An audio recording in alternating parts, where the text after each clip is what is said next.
Welcome back to On the Nose. Once again, I'm joined in studio by our very good friend Thad Taylor. Thad, welcome back in. Very good friend. Thank you, Paul. Good to see you back, mate. I struggled last week, to be honest.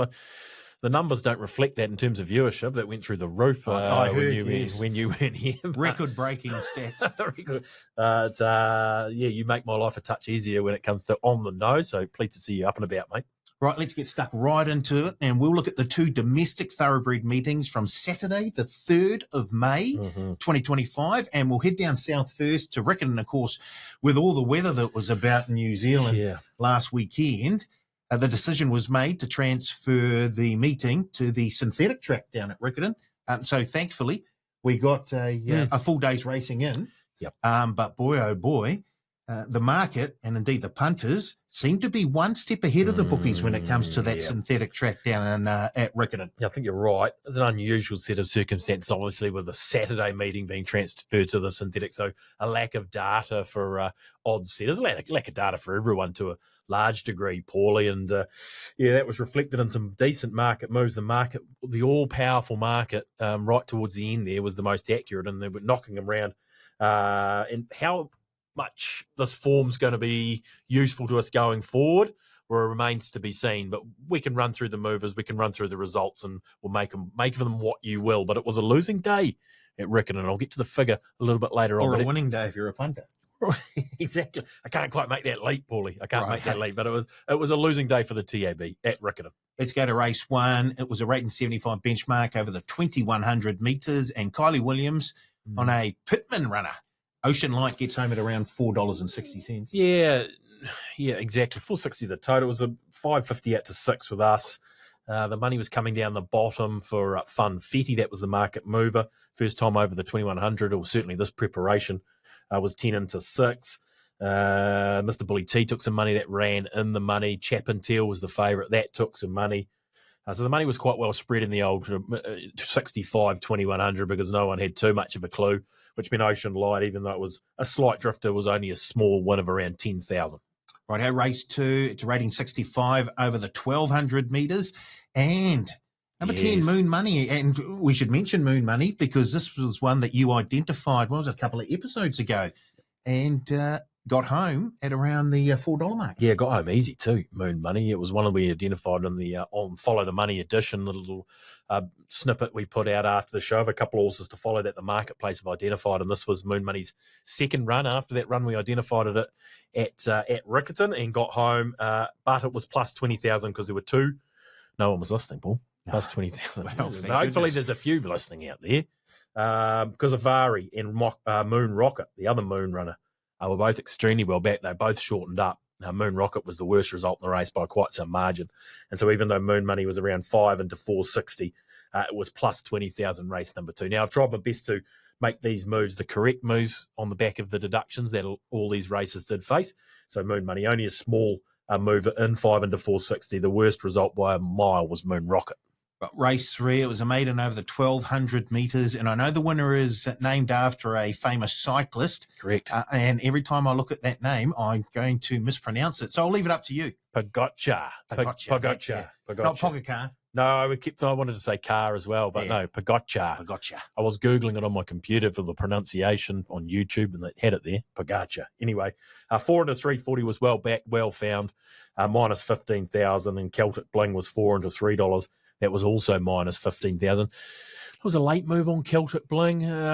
We hadn't seen a heap of money for it up until that point. So those Tiaka runners that aren't taking money immediately, always have me a little bit concerned about the late move, if that makes any sense, maybe belying what's actually happening. So very hard for the customer to sort of work that out in real time to a degree. But if you see early money on these Tiakau runners, and you do hear me say that they've been heavily backed and we're losing results, then those are probably the ones you want to gravitate towards. But Celtic Bling did move late 4 into 3. Bonnie Wecker, interesting move at odds for Bonnie Wecker. Sam Wynn has it down there. Was 26 into 13 in the last 10 minutes, but finished out the back, sort of scrubbed up. And so maybe mark down Bonnie Wecker. There was obviously some support there. Maybe when he gets back on the turf, who knows, could turn it around. But Pagota 4 into 340 minus 15. At race 4, an open handicap sprint over the 1,200 metres, and Sabine Kirkland travelled up to Riccarton and brought Buoyant along, and Buoyant did the business. Yeah, Buoyant was buoyant. So were the customers. Look, I mean, they got this. This is one of these races that they just absolutely nailed. They backed 2 horses, Buoyant and Victor Rouge. Buoyant was $2.70 into $2. Victor Rouge was $3.40 into $3.20, and the Pitman pair were easy late, in particular Macabar. Chibano was only $3.50 at to $4, but they finished in that order. Buoyant, Victor Rouge, Charbano, Macabar. The first 4 paid $4.30. Which is never going to. Yeah, it's never going to. Exactly right. Yeah, it was never going to pay a lot in the fours field for the first 4, but minus 10,000 Buoyant. There's a bit of spread of money with Victor Rouge and Chibano in the race, but minus 10 Buoyant.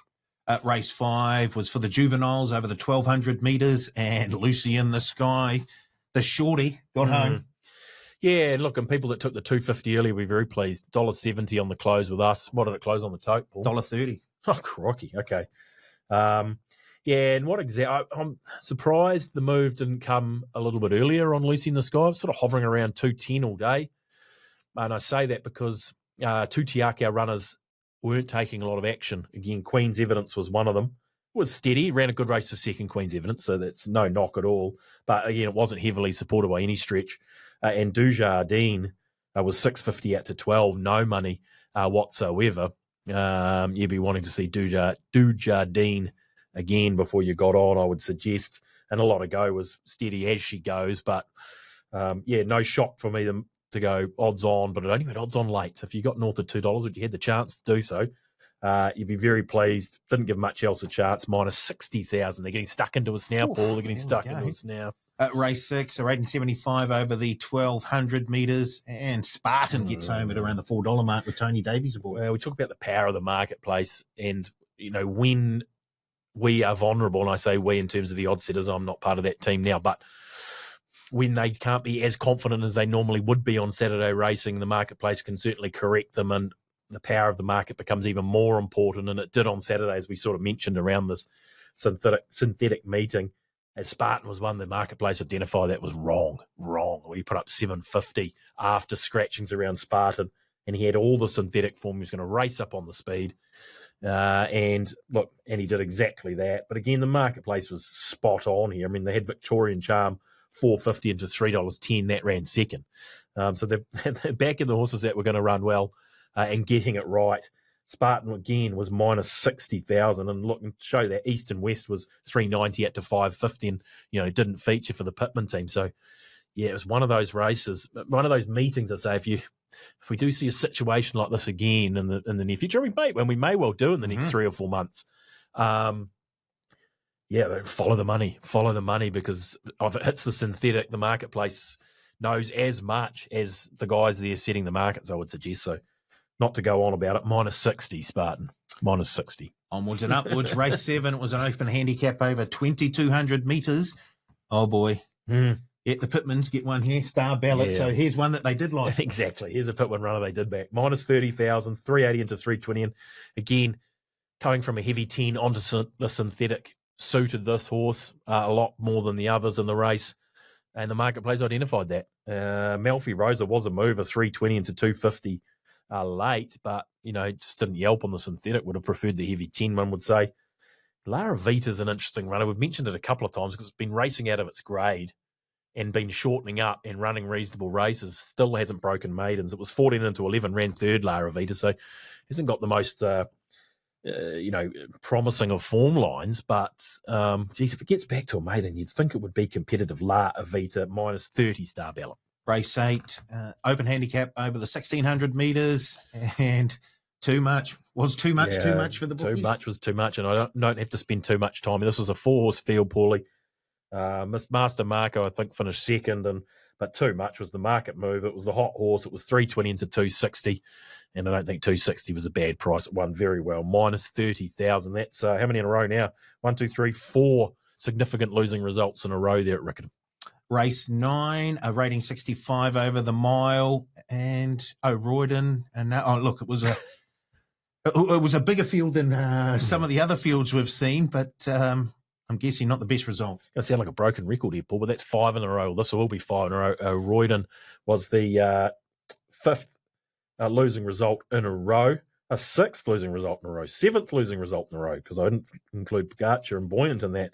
460 into 280 for Roiden. So they were seeing them like beach balls by now. Confidence was sky high, minus 20. We opened Delmonico, the favourite, and that ran second, a nice second. So there might be something around Delmonico to worth following. And Princess Teresa was well backed in a losing result, and that finished 3rd. So yeah, we were under the pump down there at Riccarton, to be fair. And Roiden was another TAB hot horse, another losing result, and another significant market move. My goodness, the punters down south were seeing the cricket ball like Baz McCallum was seeing it back in his heyday. Exactly. Surely we get out on the last race 10, a rating 65 over the 2,100 metres, and Matetsi around $3.40. This is one that moved the start prior at long odds and didn't run a bad race. And we just sort of mentioned it in the show that it might be worth following Matetsi, and it did move late, 6 into 420. So again, even though this was a winning result of plus 20,000, the marketplace late sorted this out because California Gold was 440 into 340. That took all the money. And then Chasing Gold was around 16 into $10 as well, and that ran 3rd in the race. So again, if they weren't smashing the winner, they were all over the market move late. So Matetsi was plus 20 to get us out, even though it was 6 into $4.20.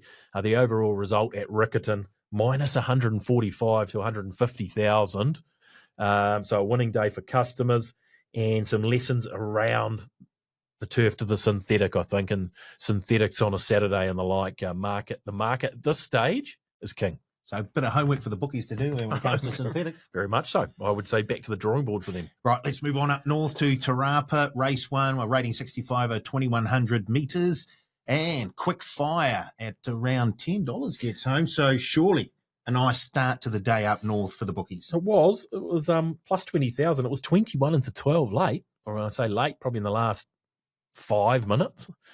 So someone knew something around Quick Fire, plus 20,000 because Tony Pike had 2 in the race. High Country. Oh, yeah, it was you. Yeah, don't worry. Okay, you know about High Country. I zigged when he's out. Yeah, High Country. We had to make it. I think we made it the TAB Hot Horse. I can't remember. And I said if it doesn't yelp today, that will be the last time with High Country.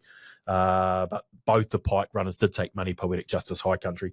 Pro Boy. Well, now I remember Pro Boy. You remember Pro Boy? It ran in that championship stakes race at Ellerslie behind Kiwi Skyhawk, and we made it a horse to follow on the Follow the Money edition. Gee, I thought it was the winner at the halfway down the straight, 200 metres, but ran a nice setting, gallant second, and I say a funny little race, an even sort of race. Quick Fire they found late, but it was still plus 20. Race 2 for the 2-year-olds and up, 1,400 metres, and finally. Yeah, roughly. One for the bookies, Jamaican Farewell at around 20, 30. In fact, I think it was around $34. It was. Fixed. It was $34 fixed, plus 25,000.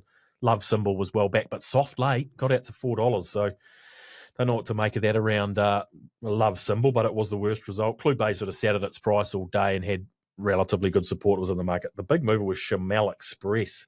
$7.50 into $3.80. Came over from a wide barrage, or just missed the start by half a length, had to get revved up, sat outside the leader, and boxed on relatively gamely Chamel Express. That was the market mover, and Hot Horse late, but the roughy Jamaican Farewell, I was going to say Jamaican Express, that's Chamel Express. Jamaican Farewell, plus 25. Race 3, a 1,200 metre maiden race. Ziggy Stardust, great name. Yeah, Bowie fans love it. He'd taken a while, but he was 460 into 420, Ziggy, and he's always had support, and he had a little bit of support again, but it was a winning result for the TAB for one reason and one reason only, and that was the money for Atkins. Which you know about again. We won't go into it. I'm sure leg up viewers will know what we're talking about. $5.50 into $4. It was minus 85,000. It wasn't a bad debut run. I got home strongly enough. There was money for Pacino at odds. It was 17 into 12, just out to 14 late. That ran a nice second.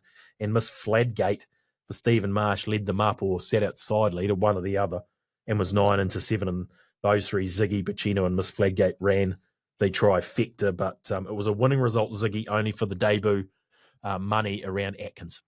Race 4, it was an open handicap over 1,200 metres, and Tristan Moodley goes back-to-back, picks up another win on Force of Nature at around $3 mark. Yep, 380 into 340. It was shorter than that, just back to 340 later in Force of Nature. But the marketplace nailed this. Force of Nature was -50, and Shoes was the big market move, 6 into $3.50, and they cleared out basically to a degree. And Force of Nature just got over the top of the speedy Shoes late, but the customers wanted it the way it finished, -50 Force of Nature. Race 5, a rating 65 over the 1,200 metres. And even though Craig Grills was aboard, we get a $20 shot home in Wild West. Oh, interesting. It was a very even race. I think it was $7 favourites basically throughout here with the likes of Butterfield, Oppenheimer. Wild West moved from around 61 to 31 the start prior at Terappa and didn't yelp. And then it was 21 out to 27, back to 19 late, and it was plus 15,000. So there was a bit of money for Wild West, but it doesn't surprise me there was a bit of money for roughies in a race like this where you've got $7 favourites. Oppenheimer was 14 into $6.50 and lost the jockey at the 800 metre mark. Dear. He just parted company. Looked like a gear failure, but I haven't read the Stipes report. Butterfield, running well, 9 into $6, ran another honest race, and Charmer was first up, 12 into 8. It's not unusual we see market moves for Charmer. And it wasn't a bad run, loomed up at the 200 and sort of just peaked. So keep an eye on Charmer going forward, but Wild West was a bit of a mover at odds, but it was plus 15,000. At race 6 for the 2-year-olds again over 1,400 metres, and how the hell does a Tiarcow runner ridden by Craig Grills go round at around $10, $11, a son of Circus Maximus? And I think you may have mentioned Circus Maximus over the weekend. I did. I was impressed with this horse, Towering Vision, and Engine of War, who didn't run in the race, was scratched. Looks a progressive type, so I'm keeping an eye on the Circus Maximuses, particularly when they turn 3. They're a bit like a rangy, scopy types. But look, the marketplace knew. Fair income customers knew as well. $17 posted Towering Vision into 10, just back to 13 late, but it was minus 50,000. And Do You Just was the other one. That was the late move, 12 into $6.50. Had no luck, had to sit wide throughout for the O'Sullivan Scott team and boxed on in. He peaked you very late. Just wasn't the really money for the favourites here. Lady Iris was only steady. Cash LeBay was very soft. Mazzino was only steady. So customers got it dead right here with the two that they backed. Do You Just ran a very good race, but Towering Vision ran the best race of all. It was 17 into 10, just back to 13 minus 50. Race 7, an open handicap over the mile, and Tony Pike is successful again, and Craig Grills goes 1, 2, 3 in a row. Cannon Hill at around $7. How's he going? He's been paid out in the premiership too, Craig Grills. And rightly so. Yeah, he's a mile in front, and it was nice to see him just cement that on Saturday. So the bookies have made the right decision to wave the white flag around Craig Grills. Not a lot of money, Cannon Hill. This race was dominated by the O'Sullivan Scott team. They had Moss Invader, Little Bit of Love, and Uderzo. There was more money for Little Bit of Love and Uderzo than Moss Invader, even though we had it shorter in the market. But there was money for all three, to be fair, which meant Cannon Hill was $4.60 out to $6 plus 25,000. Has to be a winner. 21 into 12. It's run some very good races at Ellerslie behind Alvinciador and the Fulton family stakes there, and they knew what they were doing. It has to be a winner, even with the top weight. Ran a good race. And Hula Beat, there was long shot money for Hula Beat when he gets a wet track and a bit more ground. Might be keeping an eye on it, but Cannon Hill was a winning result, plus 25. Race 8, a rating 75 over the 1,400 metres, and Lavachi with Courtney Barnes aboard at around $7 for Stephen Marsh. Yeah, and there was a lot of money for a couple of runners here in particular. One of them was Flanagan, 550 into 420, and was shorter than that throughout the day. That was one of the worst ways, as was Joshua Brown, $9 into $6.50. And Lavachi, even though it was 8 into 7, was plus 25. The Pike runners ran quite well, particularly Maldini. 21 into 12, finished 6th. It was only first up, Maldini. One to mark down, I believe, going forward, but Lavachi plus 25. Final race of the day, race 9. It was a rating 65 over the 1,600 metres. And Astoria Brook at around $10 for Cody Cole. You got to start to feel for these Monday Melody backers. I've been one of them, to be fair. I've jumped ship. It was minus 100,000 Monday Melody. And, it was storming down the outside. Didn't quite get there. Astoria Brook was 8 out to 950 plus 30,000. 2 shorteners in the race. One was the other O'Sullivan Scott runner, Eva Charm, who didn't run a bad race. That was around 10 into 650, and Chorse, right down the bottom of the book, was 31 into 13, got spat back to last and finished home strongly. I think if it gets a heavy track, Chorse, it might be competitive at long odds. So watch out for Chorse and Evercharm. Astoria Brook plus 30,000, which meant it was a small win at Terappa overall of plus 50. Towering Vision and Force of Nature, the worst results. They were both minus 50, but we got out in front just at Terappa. Righty-ho, so wrap it all up. It was a good weekend for the punters, to be fair. Yeah, no, dead right. It was a good weekend for the punters. There were a couple of very good results at Terappa, but particularly at Riccarton on the synthetic, the marketplace was powerful. What the form will be like going forward from that, well, we're not here to talk about form, especially. What we can say is the marketplace nailed us at Riccarton, minus 150, plus 50 at Terappa for a losing day, domestically fixed odds for the TAB. That's it for another week on the nose. But don't forget to check out Thad on Follow the Money, where he will identify a couple of runners. Well, A, we're backed by the market, and B, maybe didn't have the best of luck in running. Yeah, exactly. Ran well, backed and ran well, and it looked like they've got a bit of a follow about them. So the marketplace just whispering to us around a couple. They're the ones we want to find, Paul. Keep an eye out for Thad there, and check back next week when we'll have another edition of On the Nose.